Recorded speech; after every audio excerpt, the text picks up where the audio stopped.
सणावारांना पूजाविधींना 4 दिवस लांब बसावं का? असे प्रश्न कधी तुम्हाला पडलेत का? काही पडलेत का?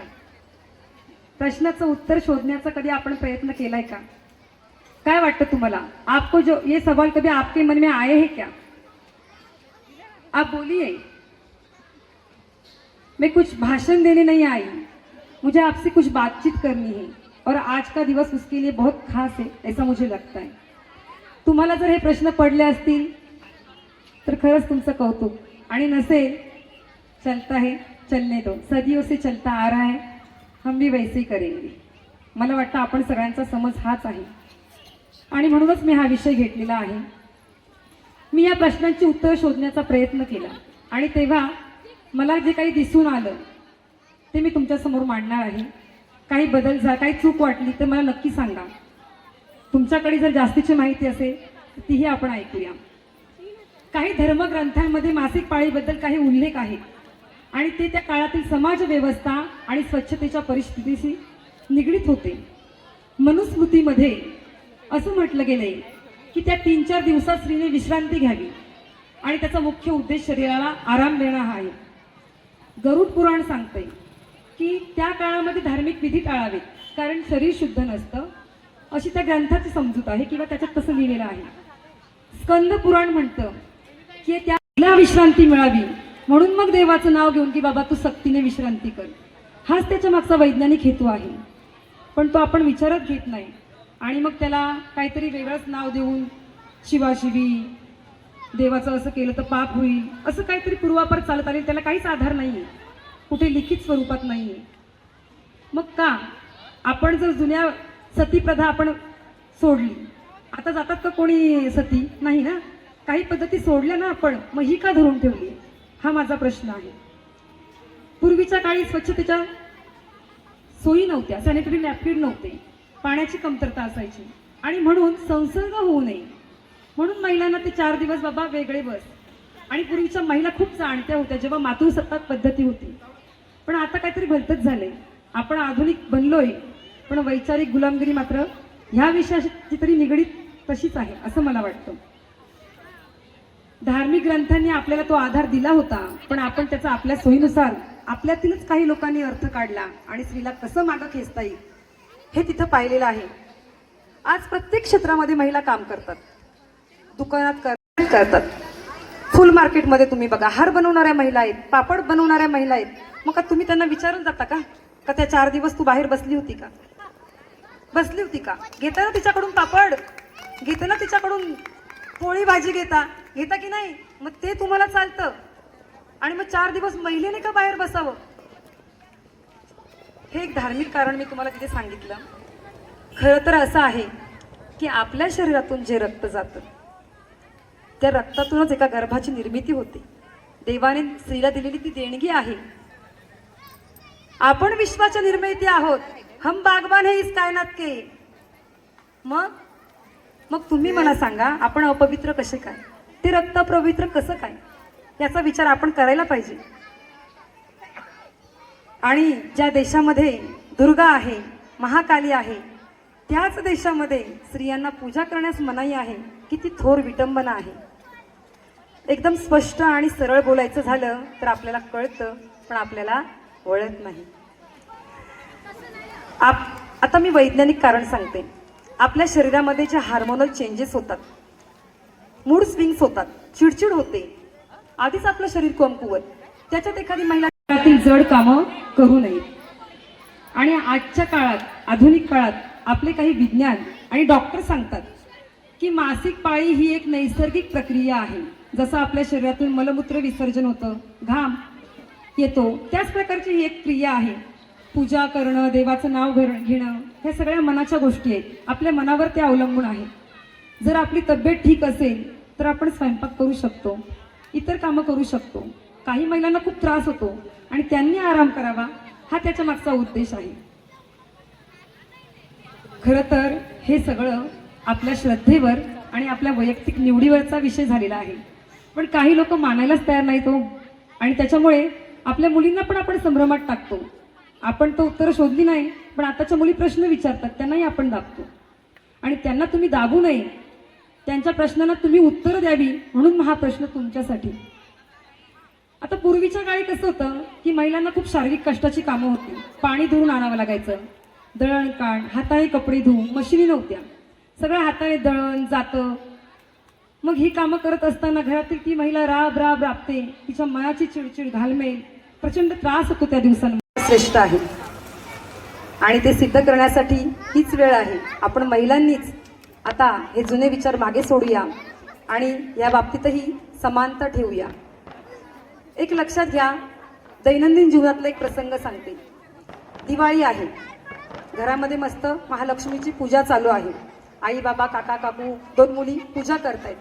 अचानक एका मुलीला, आता काय लहान लहान मुलींना पाळी येते, आणि एका मुलीला आली पाळी. आई किंवा काकी म्हटली, ए तू मंदिराच्या बाहेर थांब.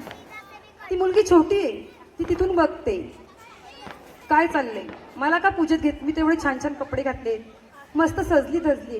त्या मुलीच्या मनावर काय परिणाम होत असेल त्यावेळेस, याचा विचार केला आपण कधी? आणि म्हणून सोडूया हे सगळं. आपण घडलो, पण आता आपल्या मुलींना तरी त्या विचारापासून आता आपण मोकळं करूया. काय वाटतं तुम्हाला? करायचं का? हे आपण अंमलात आणूया, नाही का? आपण आपल्या घराचा एक भाग आहोत. 4 तू कशी का आली, म्हणजे तिला अजून आपण मानसिकदृष्ट्या खच्चीकरण तिचं करायचं. उलट ह्या दिवसामध्ये तिच्या त्या अस्थिर मनाला स्थिर करण्यासाठी ध्यानधारणा, ज्याला आपण मेडिटेशन म्हणतो, त्याची किती गरज असते. पूजेचा अर्थ म्हणजे फक्त अगरबत्ती लावणं आणि दिवा लावणं इथपर्यंतच आहे का? म्हणजे पूजेचा खराच अर्थ आपल्याला कळालाय का? ज्या महिला असं करतात त्यांना तर खरंच कळालेलं नाहीये. पूजेचा अर्थ आहे मनन, चिंतन, स्वतःशी आत्मसंवाद. तर तुम्ही उपस्थित सर्व महिलांना माझं आव्हान आहे की जी देणगी निसर्गाने आपल्याला दिलेली आहे तिला तुम्ही शाप ठरवू नका. तिला शाप ठरवणारे आपण कोण? देवपूजा करण्यासाठी बऱ्याच वेळा आपल्याला घरातूनच विरोध होतो. बऱ्याच महिलांचं मी बोलते तेव्हा मला सांगतात की आम्हाला कळतो, आम्ही शिकलो, पण आमच्या घरात चालत नाही. मग घरात कोण असतं? आई बाबा, काका काकू, आजी आजोबा, मामा मामी. म्हणजे घरातल्या व्यक्तींना चालत नसेल तर मग तुम्ही कधी त्यांना प्रश्न विचारलाय का की का? नम्रपणे विचारा. त्यांनी तरी काढून सांगू दे ना आपल्याला, निदान आपल्याला कळेल. चलता है चलने दो, 4 दिन की बात है. नका असं करू. याचं कारण आपण वाढलो, पण आपली पुढची पिढी आहे ना घडायची, तेच संस्कार रुजवत जायचे का? आज माझी मुलगी आहे, तिला जर कोणी असं बोलत तर मला नाही चालणार. मी तिला सांगेन, बेटा कर तू, चांगल्या सगळ्या सणवारांमध्ये जा. आणि ज्यांना कोणाला असं वाटतं की नाही देवाला नाही चालत, त्यांनी कुशाल पाळावं. तुमच्या घरात जर भांडणं होत असतील तर त्यावेळेस मी तर एकच मैत्रिणींना सल्ला देईन की तुम्ही मस्तपैकी 4 दिवस आराम करा. तुम्हाला आयतं जेवण मिळतं, मस्तपैकी खा प्या आराम करा. पण त्याच्या मागची एक वेगळी दाहकता पण तुम्हाला सांगते. माझ्या नणंदबाईंशी 2 दिवसापूर्वी मी ह्या विषयावर बोलली, तर त्या मला काय म्हणाल्या, HR आहेत त्या एका याच्यामध्ये डोंबिवलीला. तर त्यांच्या कलिगने त्यांचा अनुभव शेअर केला की माझ्या सासूबाई गावाकडे किंवा गावाकडच्या आहेत त्या मला असं ताट देतात, असं सरकवून ताट देतात. सांगा बरं, आपण आधुनिक बोलतो, मग हा विचार आपण का नाही सोडत? याचं खरं कारण खरंच आपण समजून घेतलं पाहिजे. पुरुष मला नाही वाटत आपल्याला कधी याबद्दल कधी बोललेत, कधीच नाही. मला तरी माझ्या घरात कधी जाणवलं नाही. मग आपण महिलांनीच हा वसा घेतलाय का? काय वाटतं तुम्हाला? आपण महिलांनीच वसा घेतला की या आपल्याला पुढे चालवलंच पाहिजे, पिढ्यान-पिढ्या. सोडा ना. या अंधश्रद्धेच्या पाळामुळांशी जोपर्यंत आपण अडकलेले आहोत हा विचार सुटणार नाही. आणि ह्या बदलण्यासाठीच आमचं हे व्यासपीठ आहे. हा विचार आपण बदलूया. मैत्रिणींनो, आपलं विश्व म्हणजे काय? फक्त एक आदर्श माता, आदर्श पत्नी, आदर्श सून एवढंच आहे का? याच्या पलीकडे जाऊन आपलं स्वतःचं एक व्यक्ती म्हणून अस्तित्व नाहीये का? आहे ना. जगूया स्वतःसाठी. आणि याच्यासाठी शारीरिक स्वास्थ्याबरोबर आपलं भावनिक, आपलं मानसिक स्वास्थ्य खूप महत्वाचं आहे. आणि आपलं मानसिक स्वास्थ्य बिघडवण्याचं हे एक कारण आहे. स्वतःला कधीच अशुभ मानू नका. का? तुम्हाला कळालं असेल कारण तर खरंच मानू नका. आणि स्त्री पुरुष समानतेच्या आपण गोष्टी करतो, मला तर वाटतं ह्या एका देणगीमुळे जर ती स्त्री सृष्टीची निर्मिती आहे तर कॉम्पिटिशन उरली कुठे करण्यास मनाई आहे. किती थोर विटंबना आहे. एकदम स्पष्ट आणि सरळ बोलायचं झालं तर आपल्याला कळतं पण आपल्याला वळत नाही. आता मी वैज्ञानिक कारण सांगते. आपल्या शरीरामध्ये जे हार्मोनल चेंजेस होतात, मूड स्विंग्स होतात, चिडचिड होते, आधीच आपलं शरीर कमकुवत, त्याच्यात एखादी महिला पासून बाहेर राहावं लागत असेल तर नक्कीच विचार करण्याची गोष्ट आहे. देव बाहेर काढायचे का आपण बाहेर जायचं, दोन्ही करायचं नाही. मी इथे फक्त माझं हितगुज मांडते. तुम्हाला किती स्वीकारायचं हे तुम्ही ठरवा. शेवटी काय, आपलं आयुष्य, आपले निर्णय याच्यावर मात्र ठाम राहा, नाही का? म्हणजे पुढे जाऊन आपल्याला गिल्ट नको, अरे मी वर्षानुवर्ष हेच पाळत आली ती का, हे कधीतरी मला पण पटलं नव्हतं. आपल्या आयुष्याचे निर्णय आपण घेऊया. आपल्या बुद्धीला, आपल्याला मनाला वाटतं तेच स्वीकारूया. आणि आपल्या पुढच्या पिढीवर संस्कार देताना जरा एक मेंदू जागृत ठेवूया. चालत आलेल्या जुन्या पिढी, रूढी, परंपरा खूप साऱ्या समाजसेवकांनी, देशभक्तांनी खूप आपल्याला पुढे आणून ठेवलेलं आहे. आता जेव्हा आपण आपलं फक्त पोटापुरतं बघतोय, तिथे निदान बघूया, सामाजिक बांधिलकी पण जपूया. आपण सामान्य माणसं आहोत, पण तरी क्रांतीची ज्योत पेटवणारे विचार काय फक्त त्या विचारवंतांनीच करायचे का?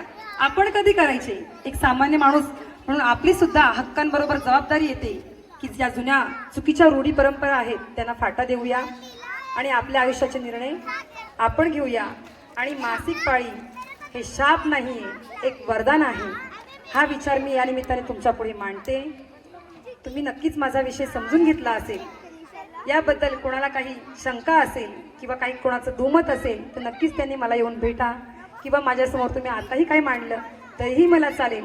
माझ्या बुद्धीला जेवढं झेपेल, समजलंय तेवढं मी तुमच्यासमोर मांडण्याचा नक्कीच प्रयत्न करते. पण आज जागतिक महिला दिनाच्या निमित्ताने हा एक विचार पुढे घेऊन जाऊया. बाकी बाबतीत आपण खूप सक्षम झालेलो आहोत असं मला वाटतं. जय जिजाऊ, जय सावित्री.